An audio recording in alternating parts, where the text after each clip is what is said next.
चलते हैं श्रीमद् भागवत महापुराण।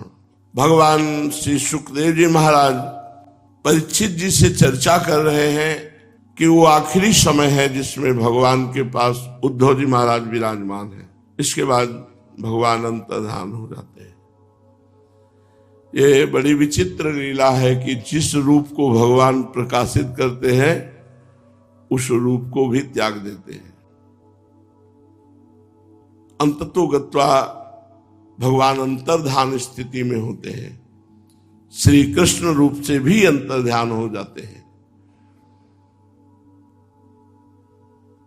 उस समय उद्धव जी को पता चला कि भगवान अंतर्ध्यान होने वाले हैं। एकांत में बैठे हैं। उद्धव जी गए और कहा, प्रभु मुझे साथ ले चलना, मैं आपके बिना जीवित नहीं रह सकता। भगवान उपदेश देने लगे तो उद्धव जी ने कहा, प्रभु हमने आपकी जूठन खाई, आपके प्रसादी वस्त्र पहने, भला मैं आपके बिना कैसे जीवित रह सकता हूं। भगवान ने कहा, नहीं तुम्हें रहना ही पड़ेगा, हमारे साथ नहीं चलना। अब तुम अपने आत्मीय स्वजन और बंधु बांधवों का प्रेम छोड़ दो। बहुत कठिन है। भाई बहन, रिश्तेदार, नातेदार, सांसारिक संबंध बहुत कठिन है छोड़ना। केवल बातों से नहीं होता। मोह जब आकर्षित करता है ना तो कुछ अच्छा नहीं लगता। बहुत कठिन मार्ग है भगवत मार्ग। इसलिए कठिन है कि बहुत लंबे समय तक निर्विकार बने रहना बहुत कठिन है। मतलब महीना 2 महीना, साल 2 साल तो चलो भाई, 40 दिन कम हो गए, आज पर 45 दिन कम हो गए, 50 दिन, फिर इसके बाद तो छूट मिल जाएगी ना, पूरे जीवन छूट नहीं। भगवान आदेश कर रहे हैं कि हमारे साथ नहीं चलना है, तुम्हें आत्मीय स्वजन बंधु बांधवों का पहले प्रेम छोड़ना होगा। बहुत कठिन है भाई। भगवान आदेश कर रहे हैं उद्धव जी को, तुम अपने आत्मीय स्वजन और बंधु बांधवों का स्नेह संबंध छोड़ दो,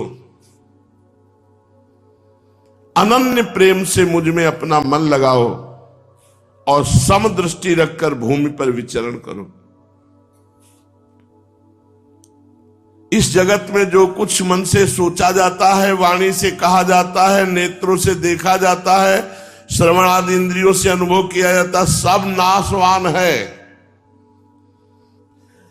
सुन लो, भगवान कह रहे हैं, जाते जाते कह रहे हैं, परम धाम जा रहे हैं, उद्धव जी को उपदेश दे रहे हैं। उद्धव जी, इस जगत में जो कुछ मन से सोचा जाता है, वाणी से कहा जाता है, नेत्रों से देखा जाता है, श्रवणेंद्रिय से अनुभव किया जाता, सब नाशवान है। सपने की तरह मन का विलास है। इसलिए माया मात्र है, मिथ्या है, ऐसा समझ लो।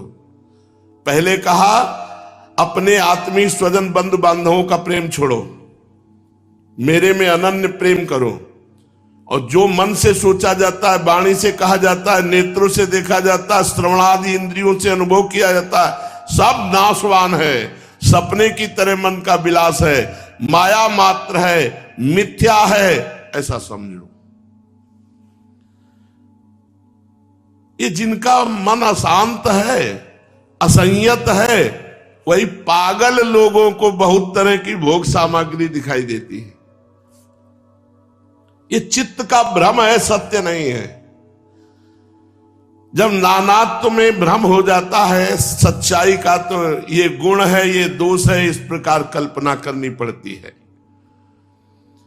जिसकी बुद्धि में गुण और दोष का भेद बैठ गया है, दृढ़मूल हो गया, उसी के लिए कर्म, अकर्म और विकर्म।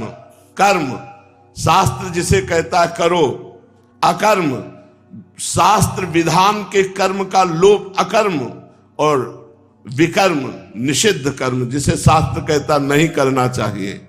इन 3 प्रकार के कर्मों में वो फंस जाता है। इसलिए उद्धव, तुम पहले अपनी समस्त इंद्रियों को अपने वश में कर लो। बहुत कठिन है, इसीलिए कहते नाम जप करो, नाम जप। ज्यादा ये जो शास्त्र की वाक्य है ना, आप नहीं अपने में धारण कर। अपने स्वजन संबंधियों का मोह छोड़ दो, जो कुछ देख रहे हो, सुन रहे हो, बोल रहे हो, सोच रहे हो, सब माया है, मिथ्या है, झूठा है। अपनी इंद्रियों को अधीन करो, उनकी बागडोर अपने हाथ में ले लो, चित्त की वृत्ति को रोक दो और ऐसा अनुभव करो कि भगवान ही सारे जगत में विराजमान है, आत्मा ही सारे जगत में फैला हुआ है। आत्मा मुझ सर्वात्मा इंद्रियातीत ब्रह्म से एक है, अभिन्न है। जब ऐसा अनुभव करोगे तो तुम सबकी आत्मा हो जाओगे, फिर कोई विघ्न तुम्हें पीड़ा नहीं पहुंचा सकता, क्योंकि विघ्नों की भी आत्मा तुम हो गए, इसलिए कोई विघ्न तुम्हें सताएगा नहीं। जो पुरुष गुण और दोष बुद्धि से अतीत हो जाता है, वो बालकों के समान निषिद्ध कर्म से निवृत्त होता है, परंतु दोष बुद्धि से नहीं। वो विहित कर्म का अनुष्ठान भी करता है, परंतु गुण बुद्धि से नहीं। जिसने श्रुतियों के तात्पर्य का यथार्थ ज्ञान ही नहीं प्राप्त कर लिया, बल्कि उनका साक्षात्कार कर लिया है, जिसका अटल निश्चय है सर्वत्र भगवान है, अटल निश्चय, प्राणियों का हितैषी सुहृद है, वृत्तियां सर्वथा शांत है, वो समस्त प्रतिमान विश्व को मेरा ही रूप आत्मस्वरूप देखता है, इसलिए उसे फिर कभी जन्म मृत्यु के चक्कर में नहीं पड़ना पड़ता। जो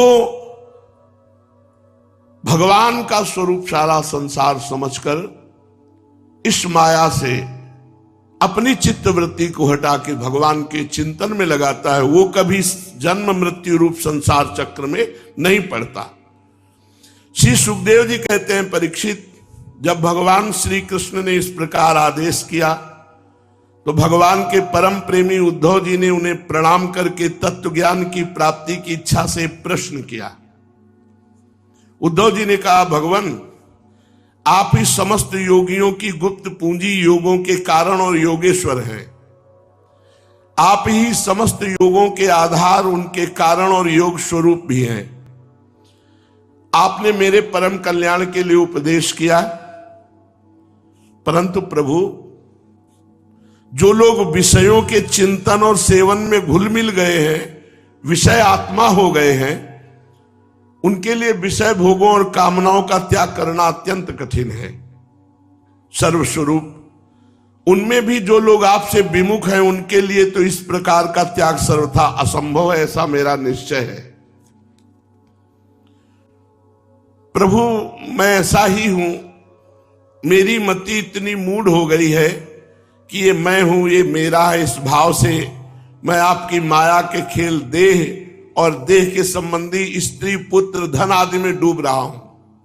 ये माया का स्वरूप है। मैं देह हूं, सच्ची मानो यही नरक का हेतु है। एक बार भगवदानंद की प्राप्ति हो जाए, फिर चाहे जो कुछ जैसा हो, साधक को बीच में नहीं टिकना चाहिए। मैं देह के संबंधी स्त्री, पुत्र, धन आदि में डूब रहा हूं। अतः भगवान, रघुनाथ दास गोस्वामी जी जब वैराग्य में गए तो उनके पिता 2 भाई थे, बड़े अरबपति उस समय थे। कई हलवाई और सब सेवक व्यवस्था जगन्नाथपुरी भेजा। 2-4 दिन तो जो बना उससे महाप्रभु चैतन्य देव का भोग लगाया, संतों को पवाया, और आप जगन्नाथ जी के दरवाजे पर खड़े होकर मांग कर खाते। फिर विचार किया, यह भी ठीक नहीं है, संसारी विषयी पुरुषों के धन से हम महाप्रभु को नहीं पाएंगे, वापस कर दिया। कितना कठोर जीवन व्यतीत किया वैराग्य में कि जगन्नाथ जी की पौड़ी पर खड़े रहते कुछ समय, जो कुछ भिक्षुकों को जैसे बट्टा प्रसाद वगैरह महाप्रसाद वो ऐसे जो मिल जाता उसे, फिर उसको भी छोड़ दिया। एक क्षेत्र से थोड़ा ले आते, कुछ दिन बाद उसको भी छोड़ दिया। जो चावल महाप्रसाद फेंक दिए जाते थे, गाय नहीं खाती थी, रात्रि में वो चुन चुन कर लाके धो के फिर उससे, तब कहीं सोवत हु रसना रटे राधा कृष्ण सुनाम, तब भगवान के चरणों में प्रीति होती है।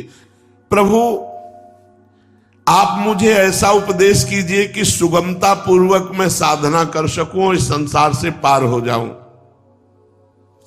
हे प्रभु, आप भूत भविष्य वर्तमान इन तीनों कालों के आत्म तत्व का उपदेश करने वालों में सर्वश्रेष्ठ हैं।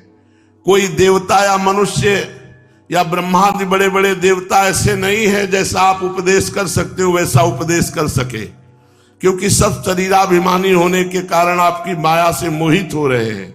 उनकी बुद्धि माया के बस में हो गई है। यही कारण है कि वे इंद्रियों से अनुभव किए जाने वाले बाह्य विषयों को सत्य मानते हैं। इसलिए प्रभु, मैं तो सिर्फ आपसे उपदेश सुनना चाहता हूं, किसी और बड़े उपदेशक से नहीं। हे भगवान, चारों ओर मैं देख रहा हूं तो दुख ही दुख दिखाई दे रहा है। इससे मैं भागकर आपकी शरण में आया हूं। आप निर्दोष ब्रह्म हैं, आप जगत गुरु हैं। हे प्रभु, आप मुझे उपदेश कीजिए, मैं उसे धारण करूंगा। तो भगवान श्री कृष्णचंद्र जी उद्धव को उपदेश करते हैं, वो आगे बताएंगे। श्री राधा वल्लभ लाल की।